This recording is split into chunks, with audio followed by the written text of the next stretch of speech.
In the Samudaya teaching, when the Buddha is expounding the Four Noble Truths, he talks about how in the ordinary case, the ordinary person, what do they do?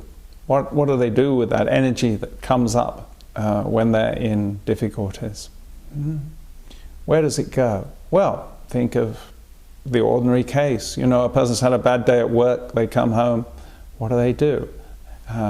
They find some way of distracting themselves. They find some pleasure, some anything that's strong enough to distract them. It might be a nice thing, it might be a nasty thing.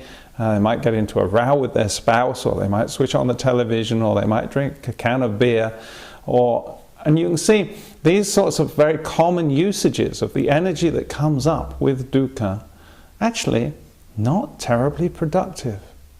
Not the sort of thing that really a spiritual life is going to be built out of. But that is the common pattern, and this is what the Buddha says, that we turn to sensory things to distract ourselves. Sometimes those sensory things can run to an extreme even if the situation's bad enough and start to become destructive. But basically the common case is that samudaya, the second noble truth, what comes up after in the presence of dukkha, tends to create more dukkha. That's what it does. It sets us on a loop.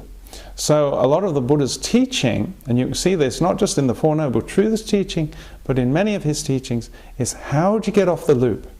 How do you get out of samsara? How do you get out of just going round in circles, responding to bad things by making things worse? That's the essential message in the second noble truth. This is the problem. How do you get off the wheel?